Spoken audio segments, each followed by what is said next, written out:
Gërdecit, 26 jetë të humbura të pafajshme dhe qindra të tjerë të plagosur, fëmijë e banor të zonës, po drejtësia akoma në pritje.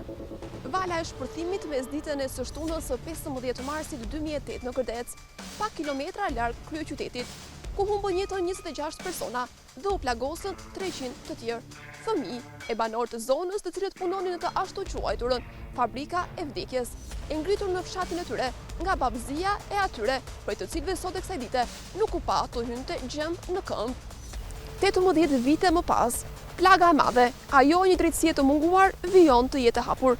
Për atë shkollë sa kjo aferë korrupsioni politik, vijon të quhet zyrtarisht një aksident teknologjik. Në Gërdec asgjë nuk lidhe me teknologjinë, kishte vetëm preda të kalibrit të madh që duhet të shkarkoheshin nga mjetet e ushtrisë për të demontuar në mënyrën më primitive, të shpërndarë rrëmujshëm mes qeseve të barutit të grumbulluar në të ashtu quajturën fabrik, të gjithë punonin në të zezë. Hetimet e kohës zbuluan vizitat e përditshme të Shkëlqen Berishës në Ministrinë e Mbrojtjes, si të ishte zyrtari i saj, madje edhe shkresa e ministrit të drejtësisë së kohës, Aldo Bumçi, i cili miratonte procedurat që i hapën rrugë procesit të demontimit në Gërdec. Drejtuar Ministrisë së Mbrojtjes mban të shënimin e shkruar me dorë për Shkëlqen Berishën. Tabulatet telefonike, pjesë dosjes hetimore tregojnë se pas shpërthimit, ministri i Mbrojtjes në atë kohë Fatmir Mediu kishte komunikuar disa herë me Shkëlqen Berishën. Shkëlqen Berisha nuk u thirr asnjëherë të dëshmonte gjatë hetimeve që u zhvilluan pas ngjarjes, ndërsa Fatmir Mediu nuk u gjykua. Fali imunitetit parlamentar që rifitoi në zgjedhjet e vitit 2009, pas më shumë se një dekade, gjyqi i mbetur Pezull do të rihapej me kërkesë të prokurorisë së posaçme pas këmbguljes së familjes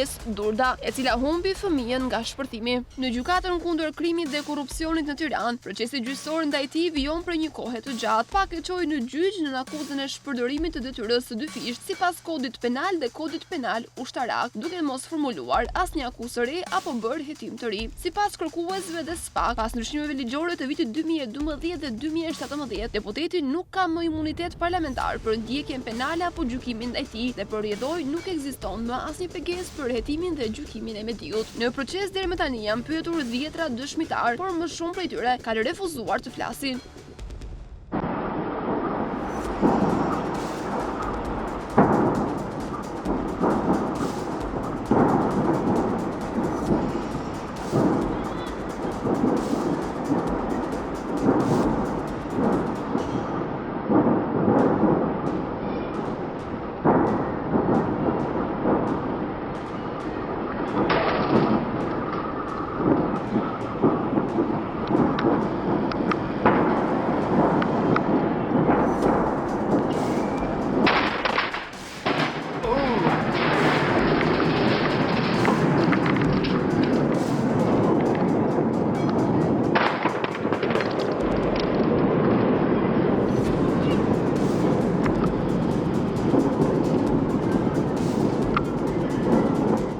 Zgjedhja e repartit ushtarak të Gërdecit si vend demontimi kishte lidhje me grumbullimin dhe demontimin. Në vitin 2023, të gjithë tankeve të trashëguar nga regjimi komunist dhe shitjen e qelikut special të hyre për skrap, një kompani greke. Një aferë e erët e kohës kur kryeministri ishte Fatos Nano dhe kryeministri i Mbrojtjes Panteli Majko, që sipas një hetimi të prokurorisë solli humbje të drejtë për drejtë shtetit shqiptar në shumën rreth 3.6 milion dollar, por edhe një çështje që fal sistemit të kontrolluar të drejtësisë nuk shkoi asnjëherë në gjyq. Pra Gërdeci ishte vendi ideal për të demontuar fishekët pikërisht për shkak të suksesit të demontimit të tankeve të ushtrisë, si dhe afërsisë me portin e Durrësit. Ndërsa njerëzit që e përzgjollën do të ishin sërish të njëjtët që i gjetën vendin tankeve, Mihal Deliorgji dhe Ylli Pinari. Së dyti, ustallarët e Gërdecit kishin të dhëna të sakta për Floririn, që fshihen në depot e tuneleve të ushtrisë. Në këtë kohë, me gjithë shpërdorimit e vitit 1997, aty gjendej një stok, një sasi e stërmadhe e municioneve ushtarake me gëzhoja Tunxhi, nisur nga fishekët e pushkëve dhe kalashnikovëve, shkuar tek predat e topave 152 mm.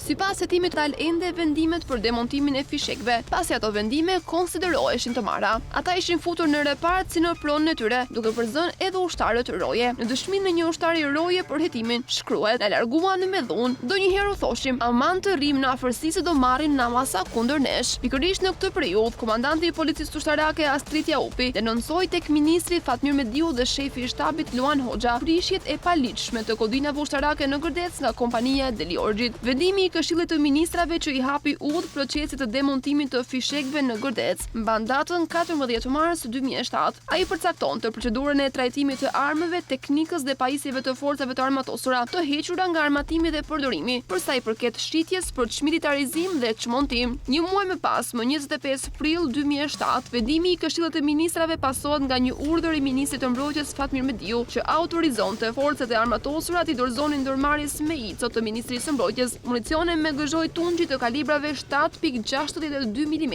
12.7 mm dhe 14.5 mm. Shkeljet e para të vëna re nga hetimi nisin me ndërtimet në brendësi të repartit ushtarak të Gërdecit, që të gjitha pa lejen e Bashkisë së Vorës. Për më keq, të gjithë punonjësit kishin nisur demontimin të patrajnuar dhe pa u njohur me ndonjë rregullore të sigurimit teknik në punën me lëndët plasëse, djegëse dhe eksplozive. Atyre madje nuk u ishte bërë asnjë demonstrim i vetëm se si të përdornin mjetet kundër zjarrit. Ta masakra e Gërdecit ata janë këtë për fshatit tem Kamajtaneshën janë sidomos e familja Deliut, që unë i kom pas afër që marr Deliu me ata. Unë me thonë të drejtën, tashti më të kohë unë u bon 15 vjeta, më shumë, 18 vjetë, që ata aksidentalisht mos si kush e boni atë që i vu flakon tu saldua që e vepruan atëherë më atë kohë, po më mërmenja se faj është unë kom qenë në parti më atë kohë të Enverit, po që faj ka shumë edhe shtabi përgjithshëm, do me oficerët e saj kohë. Oficerët e saj kohë nuk të lijojnë, kom bërë shtrin dhe kom bërë batalion sigurimit në kohët e Enverit, dhe kom mua vetin kishte koreksit pa llogëritshme. Ata fut punëtor hallëgji aty, baje fut me e ne kum barut, e ne mori flak veni u vra 24 veta që pa fajshëm. Ndërsa 20 milion gëzhojet e mitralozëve kundër ajror realizojnë një fitim prej $500.000 për shtetin, kundrejt një fitimi prej $8 milion për Deliorgjin dhe të tjerët. Në total, shteti duhet të fitonte $1.3 milion, ndërsa Deliorgji dhe të tjerët $18.3 milion. Sipas hetimit të prokurorisë, edhe pse të gjitha depot e tuneleve të ushtrisë u pastruan nga fishekët e kalibrave të vegjël, sasia e grumbulluar nuk plotësoi shifrat e parashikuara në kontratë. Në bazë të dokumentave të ushtrisë shqiptare, në Gërdec u demontuan 75.3 milion fishek të kalibrit 7.62 mm, 13.4 milion fishek të kalibrit 12.7 mm, 7.2 milion cop fishek të kalibrit 14.5 mm dhe 1.3 milion fishek të kalibrit 9 mm. Sipas një llogaritje të thjeshtë, fitimi realizuar në Gërdec nga demontimi i kalibrave të vegjël ishte rreth $900.000 për arkën e shtetit dhe rreth $9 milion për Deliorgjin dhe të tjerët. Po kështu, në marrëveshjen e bërë me kompaninë amerikane SAC, bie në sy fakti se transporti fishekëve nga depot e tuneleve e ushtrisë së shpërndarë në gjithë vendin, së shumti të pozicionuara në zona malore me rrugë të rënuara, është bërë falas me mjetet e ushtrisë shqiptare. Në fund të tetorit të vitit 2007, fabrika e Gërdecit konsumoi të gjithë furnizimin me fishek të kalibrave të vegjël, sipas vendimit të Këshillit të Ministrave, kështu që procesi demontimit u ndërprej dhe amerikanët u larguan. Në mesin e muajit shkurt 2008, ata çmontuan dhe tërhoqën nga gërtë historisë që solli katastrofën e Gërdecit nuk kishin lidhje vetëm me anën shkresore. Hetimi doli në konkluzionin se edhe në terren në vendin e demontimit gjithçka kishte funksionuar në rrëmuj të plotë, se nuk kishte zbatuar rregullat e sigurimit teknik për shpërthimin e predhave të kalibrave të mëdhenj, se për demontimin e tyre nevojiteshin pajisje të sofistikuara, se duheshin zbatuar protokolle të rrepta të mbikëqyrura nga specialistët, se duheshin respektuar edhe një varg i ndërlikuar traktatesh, ligjesh e praktikash ndërkombëtare. Hetimi vërtetoi se demontimi i predhave të artillerisë në Gërdec nisi të kryhej pa instaluar asnjë pajisje të vetme përkatëse dhe se deri në momentin e shpërthimit ai ishte kryer i gjithë me mjete rrethanore, të sajuara nga vetë punonjësit dhe me forcën e krave. Edhe në këtë kontratë, gjatë realizimit të procesit të demontimit janë përdorur vegla pune si leva, sqepar, dara, furçe teli, thas plastik për futjen e barutit, brisqe për prerjen e mbështjellses prej bezeje të barutit dhe karroca metalike me 4 rrota për transportimin e produkteve të demontimit. Punëtorët punësoheshin pa patur parasysh asnjë kriter moshe, seksi, gjendje shëndetësore, kualifikim, njohuri në fushën e armatimit apo më tej edhe në atë të demontimit. shkruhet në pretencën e prokurorisë. Pra gjithçka po kryej në Gërdec, në këtë pjesë të dytë të procesit të demontimit ishte e paligjshme dhe kriminale. Biznesi që kishte rrësuar syt pushtetarëve të kohës dhe biznesmenëve të lidhur me ta ishte një biznes vdekje. Sipas prokurorisë, punëtorët në asnjë rast nuk është bërë ndonjë mësim trajnues në lidhje me evakuimin e personave në rast zjarri, për rrugët e mundshme të daljes nga territori i fabrikës apo përdorimit të mjeteve kundër zjarrit. Mungonin mjetet e nevojshme dhe të përshtatshme për shuarjen e zjarrit. Nuk ishin montuar sistemet automatike të fikjes së zjarrit në të gjitha zonat ku punojnë me barut, të cilat funksionojnë automatikisht pa praninë e punonjësve. Sipas urdhrit të ministrit Mediu të datës 7 dhjetor 2007, mjetet e ushtrisë sërish falas nisën të sillnin nga tunelet e depot preda të kalibreve. Ndodhte që ndonjë kamion i dërguar në fund të hartës në Sarand të kthehej pothuajse bosh në Gërdec.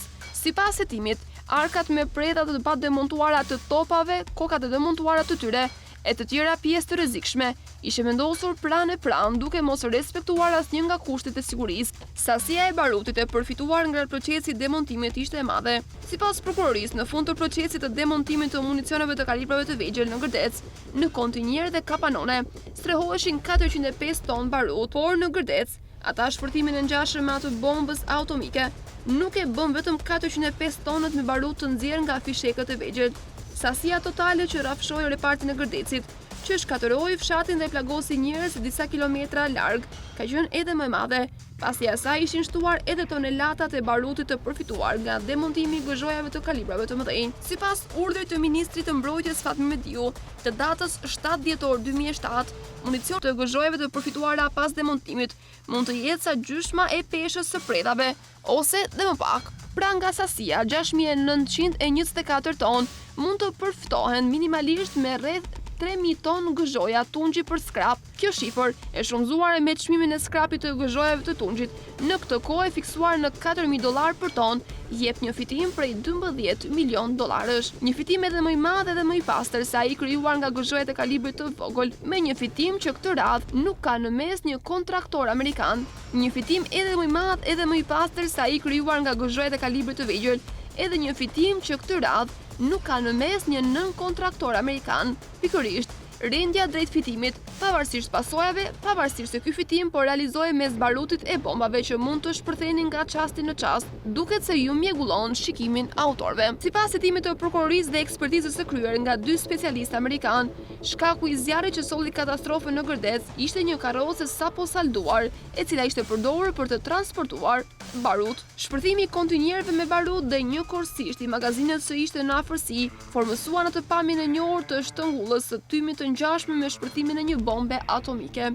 Sipas hetimit dhe çdo gjë tjetër që ishte në afërsi në pluhur, raporti i Gërdecit u fshi nga faqja e rrehut. Në vendin ku gjendeshin kontenierët dhe magazina me barut, u formua një krater. Brenda një sekonde të vetme, fshati Gërdec u kthye në gërmadh. Vala e shpërthimit përfshi një numër të konsiderueshëm mjetesh lëviznin në autostradën Tiranë-Durrës. 10 udhëtarë pasagjer u lënduan. Numri më i madh i viktima u regjistrua mes punonjësve të patrajnuar të fabrikës. Shpërthimi nuk kurseu askënd. Ajo mori jetën edhe disa fëmijëve që kishin shkuar të qonin drekën prindërve të tyre.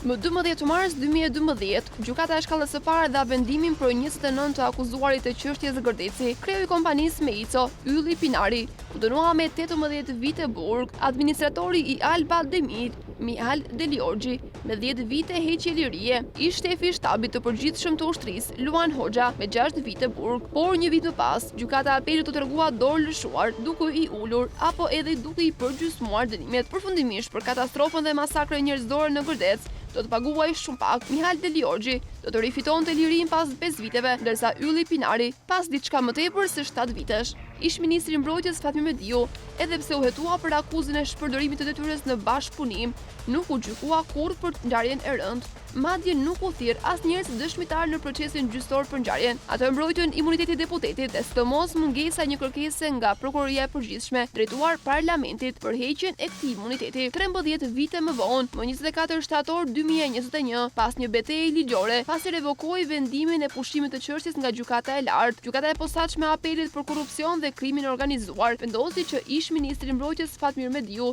të hetohet lidhur me shpërthimin në Gërdec. Ndaj tij janë ngritur të njëjtat akuza si të pasngjarjes, përdorje detyre kryer në bashkëpunim dhe shpërdorim detyre në bashkëpunim me subjekt ushtarak kundër komandues. Ish ministri Mediu vijon të ndërtojë mbrojtjen e tij në gjykatën e posaçme të shkallës së parë për korrupsion, duke u kaluar përgjegjësitë ushtarakëve të rreth 350.000 euro. 18 vite nga Gërdeci, askush nuk është sot në qeli dhe askush nuk është i dënuar për vrasje nga 28 të pandeurit që morën dënime pranverën e 2012-s, 4 vite pas masakrës. Dënimin më të rënd me 18 vite burg e mori Ylli Pinari, ish drejtori i Meicos, ndërmarrjes shtetërore të import-eksportit të armëve dhe drejtori i fabrikës së Gërdecit, Dritan Minxholli, ndërsa pronari i fabrikës Mihal Deliorgji u dënua me 10 vite. Për të tre këta ishte kërkuar burgim i përjetshëm. Për ish shefin e shtabit Luan Hoxha, i cili thuhet se është larguar nga vendi, dënimi ishte 6 vite burg, ndërsa disa ish general të tjerë u shpallën të pafajshëm. Ashtu 10 vite u dhan edhe për Sokol Ngjesin, zyrtari i Meicos. Për ish kupole në ushtrisë shqiptare, dënimi më i madh u dha për ish shefin e shtabit Luan Hoxha, ndërsa dy të tjerë u dënuan, njëri Tashnor Caushi me 3 vite, ndërsa tjetri Shpëtim Spahiu me 4 vite, por me kusht për të tjerët funksionar të Ministrisë së Mbrojtjes u dhan dënime nga 1 deri në 3 vite burg. Në total, gjykata dha 94 vite burg gjoba dhe 9 të pandehur morën pafajësinë. Një vendim i cili që në sallën e gjyqit provokoi acarimin e familjarëve të viktimave, të cilët e quajtën të turpshëm këtë vendim. Edhe sot pas 18 vitesh, afera kriminale dhe masakra më e madhe e pluralizmit shqiptar pret të zbardhet.